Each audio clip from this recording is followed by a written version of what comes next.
Am I to stay here for the purposes of recording? Wherever you roam as far as you want, Phil. All right, I'm going to head down to the beach. Nice. All right. Hello. Hello. Hi, Phil. Somebody's with me. Which means none of you have seen me before, because we always do a hello, and it's my way of gauging how many of you are with me. And it's early in the morning, and you've only just had your coffee and sandwiches, and I thought you'd be with me. I thought you were going to say, hello, I'm an alcoholic. But I don't know that's tonight's meeting, not today. Instead, I am going to tell you who I am and why I'm here. To set the scene for the fact that we are going to talk a little bit about the impact of AI on higher education, which is not something we could do in half an hour or in half a year, really. I'm just going to simply tell you my story about how I've ended up working on this. In order to do that, I need to tell you how I've ended up standing here. So I am a neuroscientist. Apparently I'm also a guru, according to my introduction, which is not something I've been called before, but I'll get myself a little badge made. I'm quite proud of that.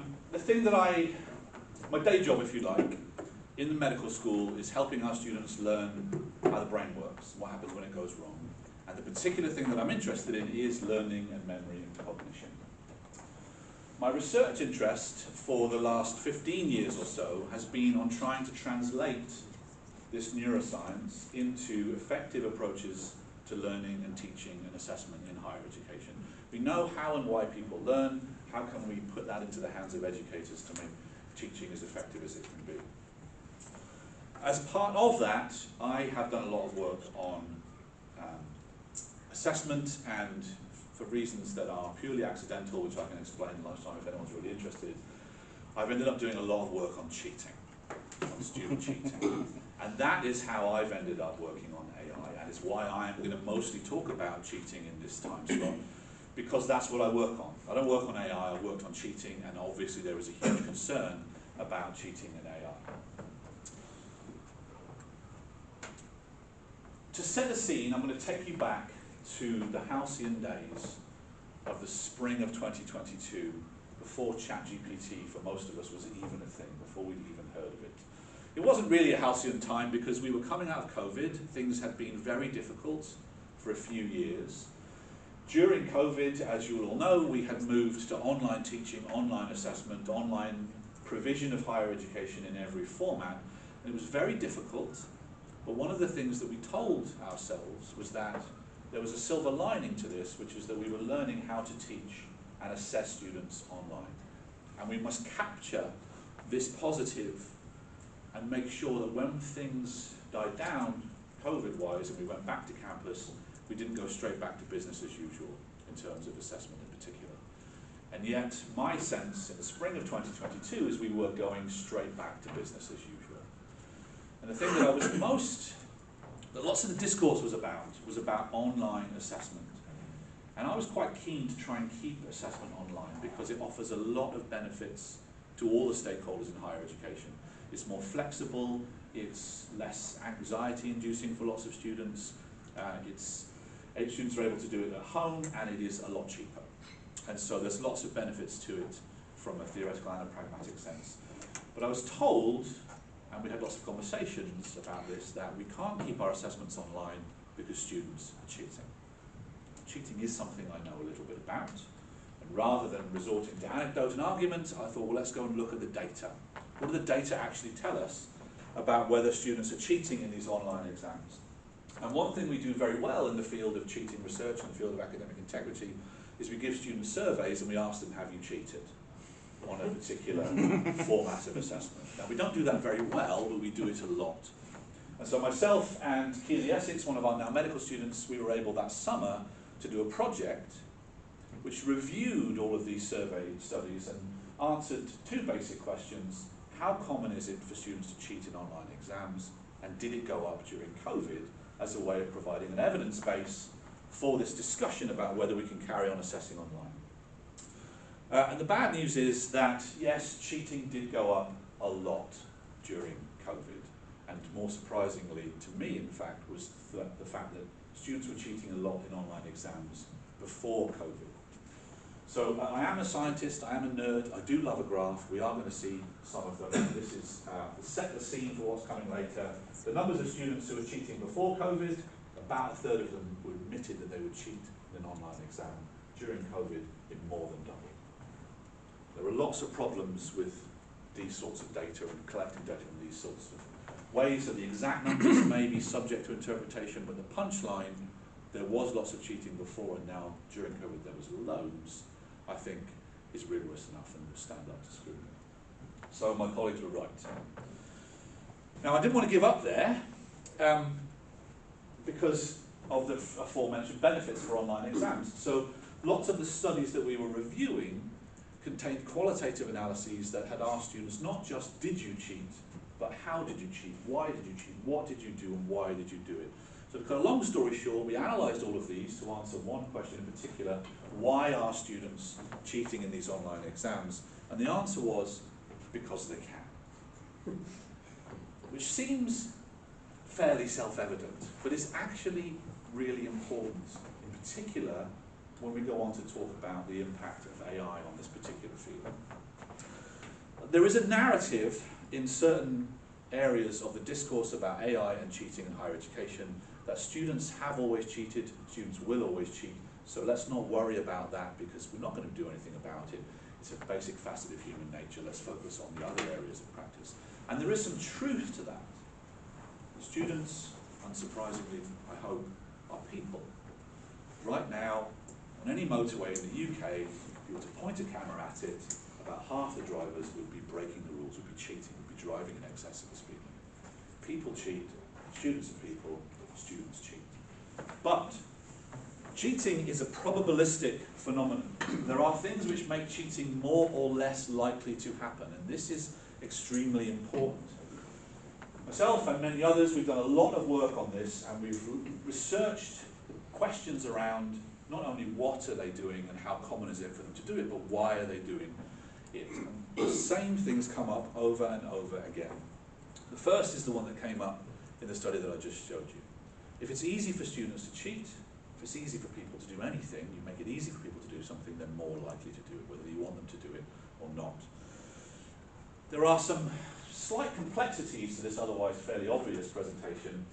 If you imagine yourself in this online exams of being a student who sits down and is told, right, you've got to do this under exam conditions, but you're doing it at home in your pajamas, don't talk to anyone, don't go to any other websites, don't WhatsApp your friends, do this under exam conditions. But no measures are taken to stop the student from doing that. And that sets off a couple of trains of thought with the student that they don't want me to cheat, but they're not setting any way that stops me cheating, so they probably don't actually care that much.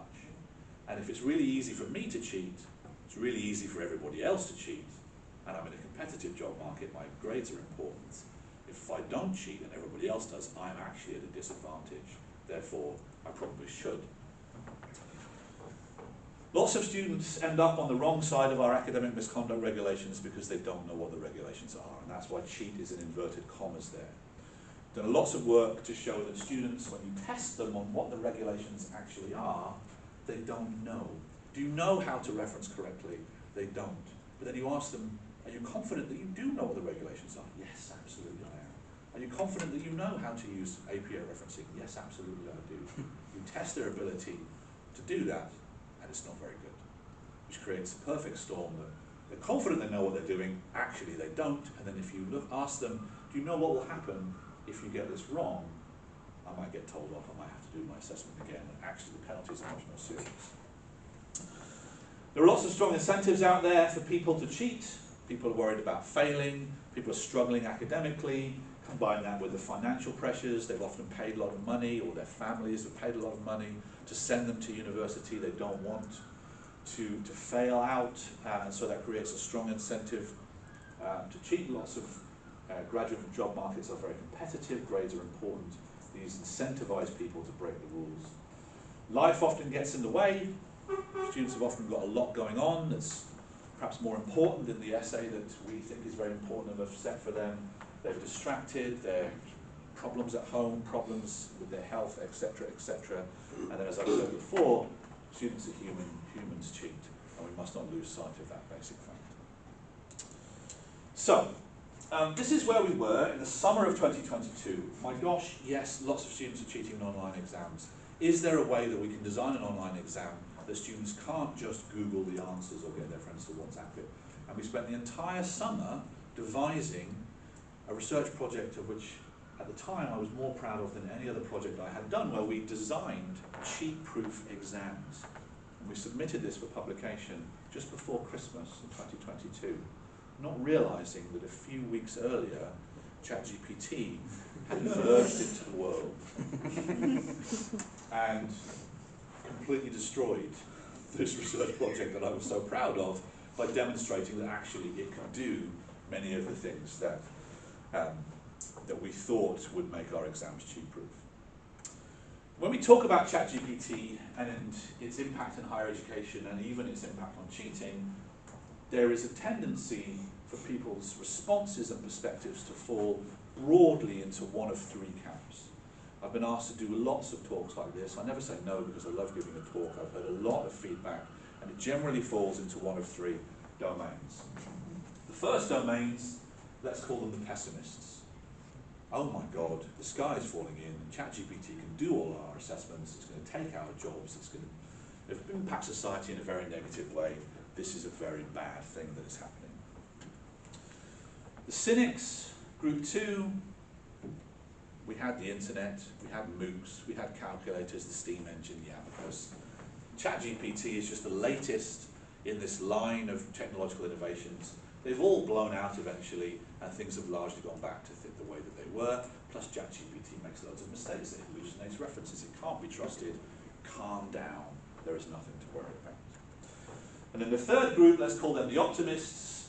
This is an amazing opportunity. This can improve higher education. It can make it more efficient. It can make it more inclusive. It can make it cheaper. Let's embrace the positives, and let's not worry too much about the negatives. They will work themselves out as they go. Now, one of the things I want to get across in the short time we have this morning is that all of these things are true. And one of the things that causes this apparent disagreement between these different perspectives is the version of ChatGPT that we're talking about, the purpose to which it's been put, and other types of AI that are used for those same purposes. However, although I'm confident that all these things are true to an extent, I have, over the last 18 months, become less confident that this group 2 is correct. This isn't going to blow over. This is not just the latest fad or flash in the pan. This is a profound technology that is going to change many aspects of society, including the way that we teach and the way that our students are assessed. I am occasionally in group 3, depending on my blood sugar, but honestly, I spend a lot of time in group 1. Okay, so what is the impact of ChatGPT and these AI tools on assessment? We spend a lot of time as part of our master's course in medical education teaching people what makes a good assessment. It's a long, complicated process. We can summarize it, though, in one line, is that a good assessment is a measure of what someone can do. Now, we often use proxies for that. The best assessments are a direct observation of what someone is actually doing. The problem for us with AI, summarily, existentially, is it's not clear who is doing the do. Is the student doing it? Is the technology doing it? Or some combination of those things? Now I'm going to talk through some examples of where it's not clear whether the student is doing the work, whether the technology is doing the work, or some combination of those two things. But before I do just briefly want to explain this picture. I generated this picture of a student and an android sitting side by side using DALL-E, the image generation tool built into ChatGPT. And I made it for a talk that I was giving to the Council of Europe about the same issues that we're talking about this morning.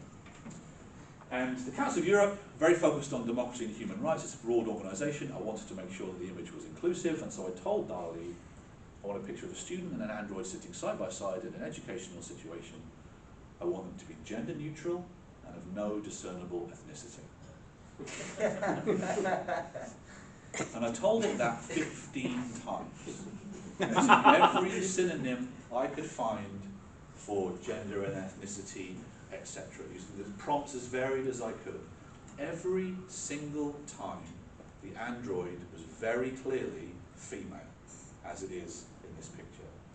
The student was mostly male, although it did a better job of making the student of no observable gender. Ethnicity, I ended up saying, can you please just make them blue, as a way of trying to force it to make it of no observable ethnicity, but you can see here, and what it did in all the other images, is it made white people with blue skin. Now, I don't know why this is. I've talked to people who are far more expert in these tools than I am. They have suggestions as to why this is. It very quickly takes us into a very dark place in the human psyche, which maybe we can do over lunch when I'm not being recorded. But the point is, if we are in this third group, this is an amazing opportunity. We should embrace this. We run into these issues again and again and again, and there is good peer-reviewed research on this. Whether you call this bias or not is open to interpretation. Can the tools actually be biased, or are they holding up a mirror to a biased society? I don't know. But clearly you see these issues of the over or underrepresentation of certain demographic features over and over again in ways that are often not so obvious, which makes it challenging if we really want to bring these tools into the higher education classroom. Okay, so I'm going to talk through an example of a concern where the technology, and only the technology, can do the assessment. In the early days of ChatGPT, there was lots of enthusiasm from people across multiple disciplines for taking an exam, feeding it to ChatGPT, and seeing how many questions it got right, and then publishing a quick review paper to illustrate the point of how good or bad ChatGPT was on a particular topic. There were so many of these that by July last year, and by the spring of last year in fact, myself and Myra, another medical student, we were able to write a review of these research papers. We were able to find 53 different studies which totaled 49,000 different examples that had been fed into ChatGPT for the purposes of seeing whether or not ChatGPT got these right. Now, these are all multiple choice questions. We'll come back to the importance of that in a second. But they obviously have a right and wrong answer, which allows very quick, objective answers to the question, how good is ChatGPT at answering them? These questions were from multiple disciplines. Most of them, though, were from medicine, as you'll see. And here, then, is where we get to this part of this explanation as to why multiple versions of the truth are possible when it comes to how good or bad is ChatGPT. The free version of ChatGPT on these 49,000 exam questions has got about half of them right. The subscription version of ChatGPT, which I currently pay $18.99 a month for, which gives me access to GPT-4, got 75% of the questions right. Now, if you think about this from the perspective, as I was, of a student cheating in an open book exam or an unprompted exam using ChatGPT, if the student knew nothing whatsoever, they would get a first-class mark simply by putting the questions into ChatGPT. I want to talk you through the detail of this just very briefly, because it's important. In medicine, we do a lot of exams. Our students have to do exams to get into medical school, they have to do exams to get out of medical school, and then once they've got out of medical school, to progress along their career, to be a consultant or a specialist on a subject, they have to do a lot more exams. And all of these have been fed to ChatGPT in some form. The free version can just about get into medical school, it can just about get out of medical school in some countries, but in these postgraduate specialty exams, it really struggles. The subscription version, the paid-for version of ChatGPT, passes everything. And if we allow ourselves to think that if the free version passes, then so will the subscription version, we get this sea of green. Now, I want to make 2 points about the exams that we're talking about here, because they are multiple choice questions, and we're used to thinking about multiple choice questions as being the lowest common denominator in assessment. These multiple choice questions are extremely challenging, higher order questions that assess higher order learning, higher order problem solving. Particularly these postgraduate ones, the doctors are given a vignette, a whole series of patient information, a bunch of information that the patient might then give to the doctor, some of which is relevant, some of which is not, and they're asked to decide what to do next. It's not factual recall, it's problem solving. In particular, we have a saying in English that if a subject is easy, we say it's not brain surgery, meaning that brain surgery is one of the hardest subjects that there is. Here's brain surgery, here's ChatGPT, passing the exams in brain surgery. Not doing brain surgery, but the very high level applied problem solving that brain surgeons have to do to become brain surgeons, ChatGPT can pass it. Now, I'll tell you briefly about this paper that we've just finished, literally just yesterday. This year, for the first time, graduates from medical school in the UK are going to take a licensing test that they have to pass in order to become doctors. It's commonly done in many other countries. It's new now for the UK. GPT-4 gets 76% on this exam, which is in line with what it gets on all the other exams. Some of you may be aware that just over a month ago, ChatGPT was updated again. GPT-4.0 is now available to all of us, and in unlimited amounts to those of us with a subscription. We fed GPT-4.0 the medical licensing exam, and it got 94%. And those questions, again, are very hard. They're complex problem solving, but they also have images in them. Pictures of patients, of x-rays, of clinical diagnostic tests, of graphs requiring analysis, and GPT-4.0 can do them all. Now, as I said, I've presented this a lot, and the cynics often raise a concern here, which is legitimate to an extent, that the papers that are used in these studies are normally in the public domain. If you go to the US Medical Licensing Exam Test Preparation Center, you will find sample papers from 2021. These are the ones that are used in these studies. Because they're from 2021, they've also been in ChatGPT's training materials. So ChatGPT has seen them before. This is the response, and so if, let me give you all of these, ChatGPT is not solving these problems, it's just regurgitating things that it's seen before. You may hear it called a copy and paste machine.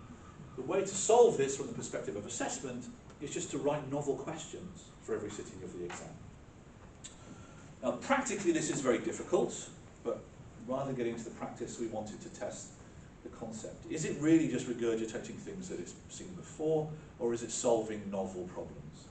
So what we did, myself and a bunch of medical and a bunch of our neuroscience students, is we took that exam, we took every question on it, and we rewrote every question 3 times, so that it was a new question that ChatGPT had never seen before, because we wrote it for the first time into the ChatGPT prompt window. We even took some completely novel questions that we wrote entirely for the purposes of testing ChatGPT, and it still got 94%. So it genuinely is solving novel clinical problems. Is it doing it the same way that I'm doing it? No. Is the net result the same for the purposes of assessment in higher education? Yes. Most of the early concern about ChatGPT and cheating was about things like essays and theses, coursework, asynchronous written coursework. There's been a lot of work done on this, some of which I think is already out of date. In the good blinded experiments comparing the quality of the work produced by ChatGPT to work written by human students, the finding is that ChatGPT writes better essays than human authors.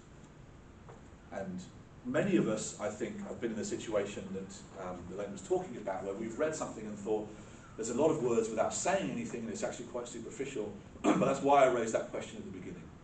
That particularly if we're using these subscription versions, they're writing good text that we don't even perhaps realize. It's difficult for markers to distinguish. We know the bad ChatGPT generated essays, but it's not hard to write a good essay with ChatGPT.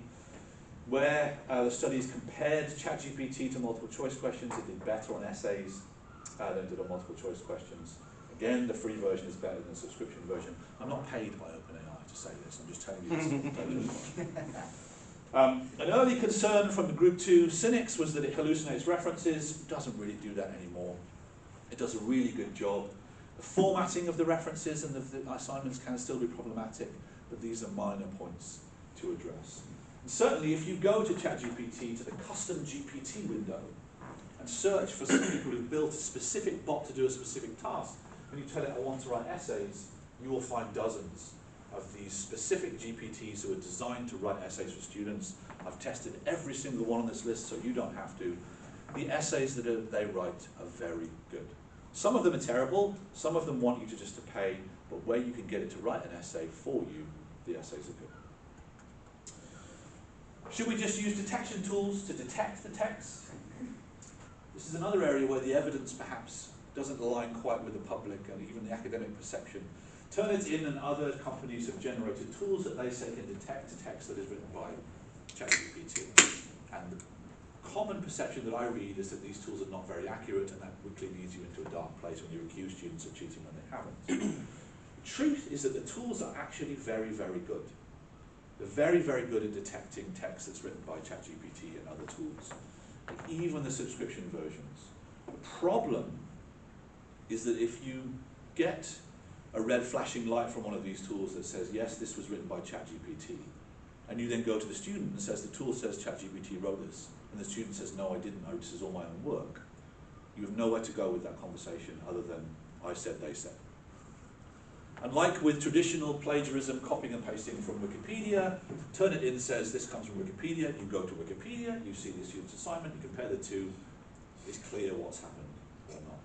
In this case, even though they're very good, a very small rate of false positives means that there are going to be occasions where you say to a student, we think you used ChatGPT to write this, when they didn't.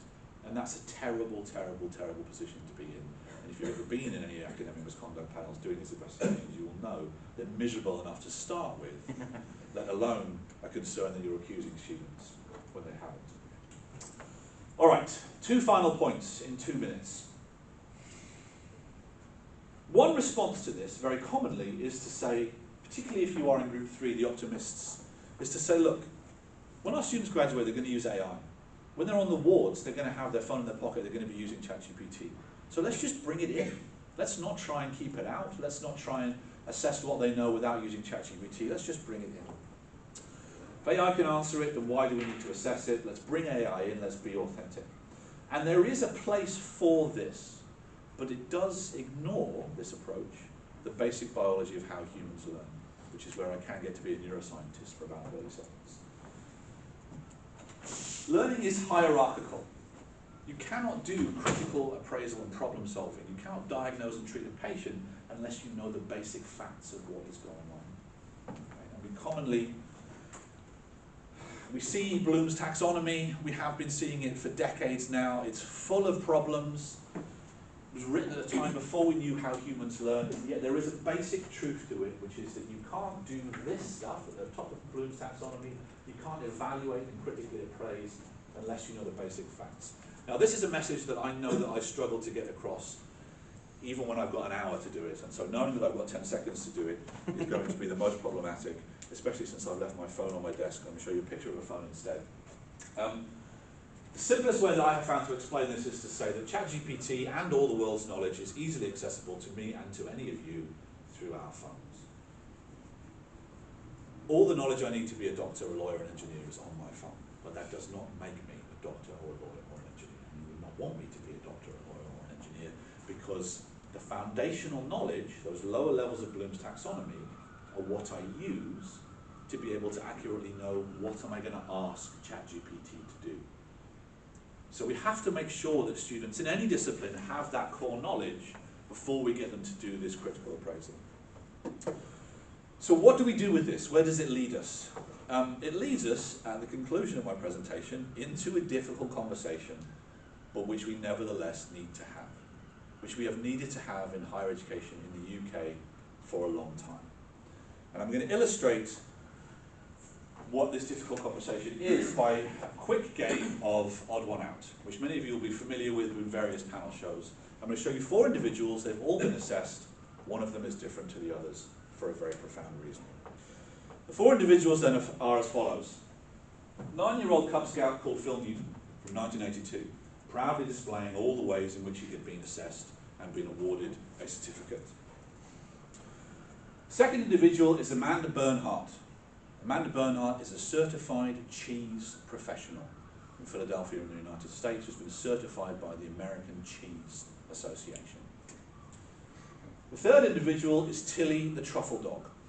Tilly has been certified for the location and retrieval of truffles from the chalk downs of South England.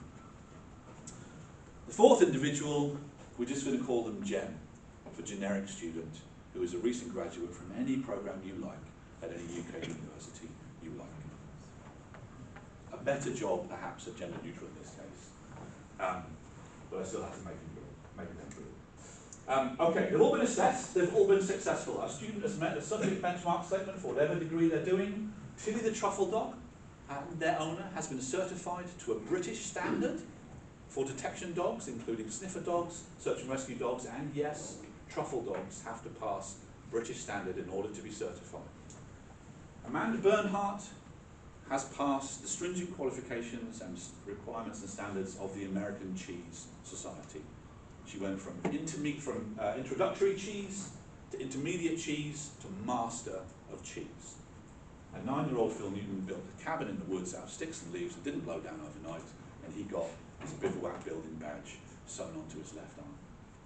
They've all been assessed, they were all successful, but the key difference is that 9-year-old Cub Scout Phil Newton, Amanda Bernhardt, Cheese Professional, and Tilly the Truffle Dog were all assessed in person. They had to be assessed in person. Otherwise, they could not become a certified cheese professional or a certified truffle dog. Jen, the generic student, if they've graduated from a university in the UK, there is a very good chance that some and possibly all of their assessment involve no direct observation of the student in the process of completing that assessment at all, and no credentialing of the fact that the student who submitted the work was in fact the student. We focused only on the product with no consideration of how they got there. What this means then is that when we come to the basic contract that we have as a higher education sector with society, where society says we need people to become independent critical thinkers, here is a certificate that certifies that this person can do these things to this standard at this time. This certification is made without any observation that they can actually do those things. We rely on them to have done it. And yet what we're doing with ChatGPT is we're putting them in an impossible situation. We're giving them the title of an essay or a piece of coursework. We're saying, come back in 3, 6, or 10 weeks and submit it, and that's that. And what that means then, with these asynchronous assessments, is that in this era of ChatGPT, we put them in an impossible situation because of the tension that I talked about at the beginning. They know that there are tools out there which are now free, which will do a fantastic job of completing the assignment to a very high standard and mean that they could focus on all the other things that they want to. And so why wouldn't they do it if we don't take any measures to stop them doing it? If we just bring ChatGPT in and say the simplest way to deal with this is just to let them use ChatGPT and assess them on their ability to use it, then we end up perhaps in an even more fundamental problematic situation where we outsource learning. We're not measuring their learning anymore, we're not allowing them to learn anymore, we're measuring their ability to enter exam questions and question prompts into ChatGPT. And that leads us very quickly into a situation where the creation of new knowledge, which is a big part of what higher education is all about, is outsourced to a technology that's owned by a private company that none of us understands, and the private company doesn't fully understand either. The reason for all this, and the final point, takes us all the way back to why are we doing this? What is the point of higher education, and why is this impact on it so important? Society wants us to produce people who are independent critical thinkers, and the reason it wants us to do that is because democracy doesn't work without it. That's why people like the Council of Europe are so focused on education fraud and the importance of higher education. This quote here from fellow pragmatist and education philosopher John Dewey tells us that democracy has to be born anew every generation, and education is its midwife. Unless people are supported in this way to become independent critical thinkers, to learn for themselves, so many basic aspects of society are not going to work, which is why cheating is so very important. All right, unanswered questions. Are students actually using AI to cheat? As yet, we don't have any good data on this. I'm sure we're going to be getting some over the summer. There's a study from Vietnam showing that about a third of undergraduates admitted that they had. It's difficult for us now to define what cheating actually means or what learning even means because of this final question that I'll leave you with. How do we authentically bring AI into higher education, into learning and assessment, without compromising the basic purpose of higher education and this basic science of learning that I talked about earlier on? Just remains for me to thank all of the fantastic people that it's been my pleasure to work with on this topic over the years. There are some references which we can circulate, most of which I've covered in the paper. some credits for Amanda Bernhardt, cheese professional, and Tilly the truffle dog. And just there's my email address if there are any questions that we can't answer now. I can talk about this for days if people let me. Sometimes they do, and I'm happy to talk about this more if you want to. Thank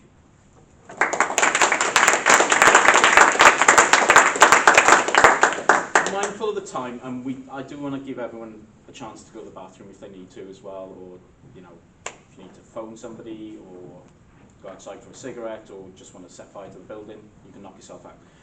But I would like to use a little bit of the break time for people to ask Phil some questions. So, can you go first? Hi, I'm Cornelia from Applied Linguistics, and I agree with you on almost everything you said. It's about planning though, isn't it? And that generative AI detection tools are good. There are a couple of papers that I've read that show that it's quite random, but I want to give you a quick anecdote instead. I'm also associate editor on a journal, and we published a paper about a year ago, and then got an email from somebody who said, the paper that you have just published is entirely written by AI, and here is what I did to show it, GPT-0 or something like that. So we kind of thought, okay, what do we do? The editor did the same thing, put it through the machine, okay, right, it looks a bit high, so we went back to the author and said, can you tell us what you did? And the author said, all I used AI for is grammar checking, that sort of thing. And it rumbled on, and a couple of months later, the editor put the same text through the same tool, and the same tool gave a completely different answer. Yeah. It's just utterly unreliable, and we should definitely not hope for relying on these tools to catch students. It's just not, it's not going to work. So I completely agree on the final point.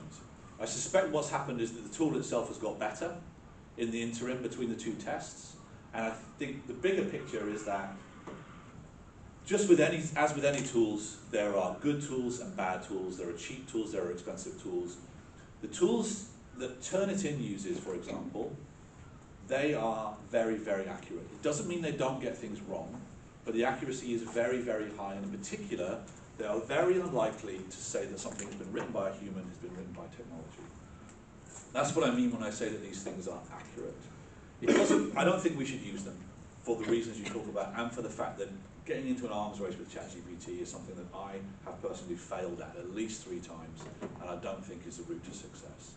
I think the point that I wanted to just push back on is the fact that in these 2 papers in particular, where they've screened all the different tools multiple times against multiple different versions of text, there are some, including the one made by Turnitin, no affiliation, that are actually very accurate at detecting these texts. But the problem then comes with what do you do about it, as you also know. Yeah, so they do tend to show a higher AI-generated percentage for non-native speakers, which is a massive problem, obviously, for UK higher education. I will also say, mindful of the fact that I should not talk for days about this, if you were to go onto YouTube and ask it, how do I get around AI detection tools? There are hundreds of videos that will tell students how to do this. And I know this because myself and a colleague in Czechia have analysed the transcripts of every single one of these videos. So a lot of data, what do you do when you've got a lot of data? We ask ChatGPT to do it. And the things that these videos recommend are all of the ways that you can demonstrably break the accuracy of these tools. So even if a university was using the very best text detection system, by applying a few linguistic tricks that you will know better than I, you can get around it, or at least reduce the likelihood that it will flag up your work. So we shouldn't do it. Yes? Yeah, thanks for that. That's really interesting. Regarding the essay portion, I'm interested to hear your thoughts sort of sociologically. Anecdotally, I've found marking undergraduate essays in both history and computer science, that sort of thing, the reason I can sort of tend to flag something from ChatGPT is because it is very good. And interesting. There's something, there's a reason 70 is a very good mark in British universities, not 100, and that's because 18-year-olds, because they're 18-year-olds and 19-year-olds, first-year undergraduates, sorry, I should say, don't have very good training. They will squeeze a word count as far as it can possibly go. It will be very thin, and they won't be fantastic. And I found, I would say also ethnography, actually, I mean pub talk with first year students and they say, how can you tell whether something's been ChatGPT or not? And it's, you know, I've taught seminars with this group, I've banged my head against the wall when they won't get the hang of something, I've had these conversations, and suddenly there's 5 of them that look like they've been written by the people that I teach, and one of them where suddenly they've become a 3rd year student overnight. And that's something that I don't think is always considered in, you know, oh, these are really good and we can't tell they're written by a person, but when you see 10 essays written by first-year undergraduates, they tend to look like they're written by first-year undergraduates. And that's something that I don't see come up a lot in the literature that I've reviewed. No, and I think it's part of why I said that, caveated that slide with, I think this is getting out of date, and because my experience is the same as your experience, and somebody else certainly shared that same experience, that when I'm reading a piece of work, I can use the force, and I can tell. And why I can tell and what it is that's going on is not clear, but one of the telltale signs is this is really good, and this is better than I would have expected, and the challenge, I guess, comes, and that I don't have the answer to, is what do we do with that?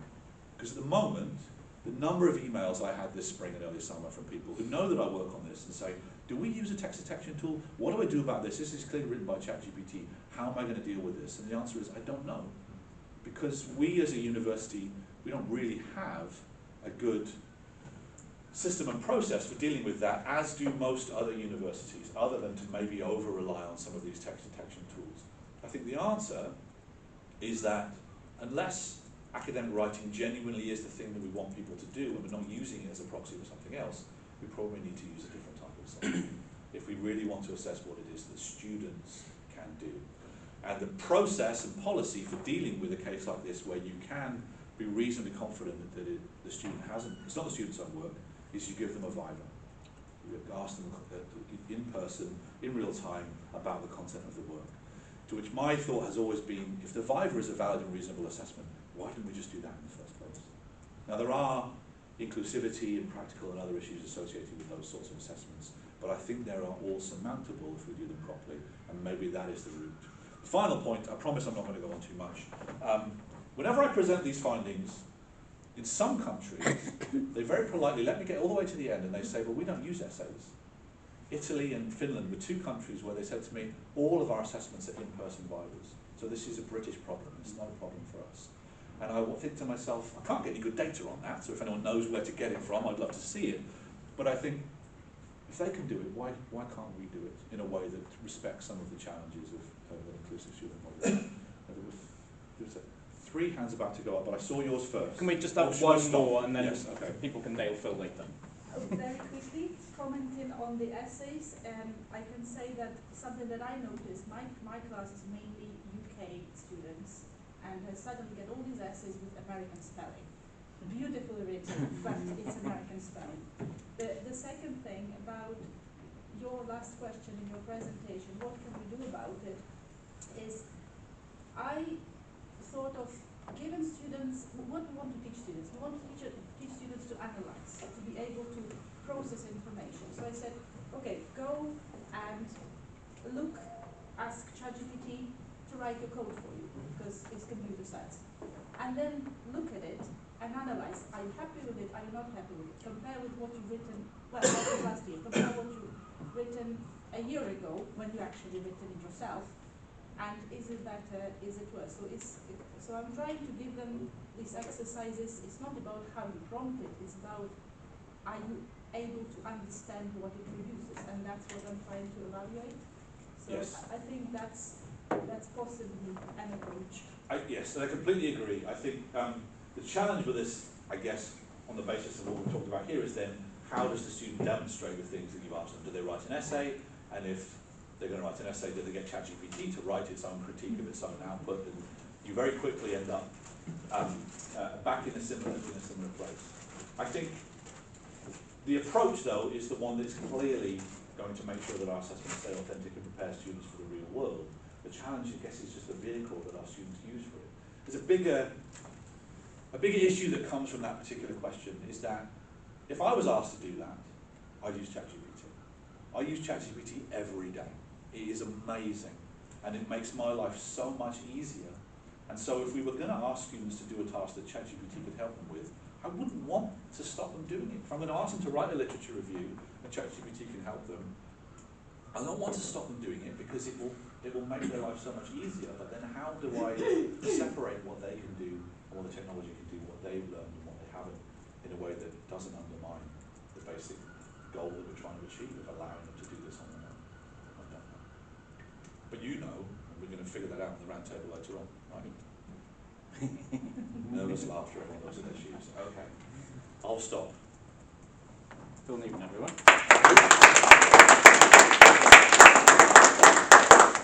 Let's have 5 minutes, and then Eve, if it's okay with you, we'll start 5 minutes. We'll just push out the back 5 minutes.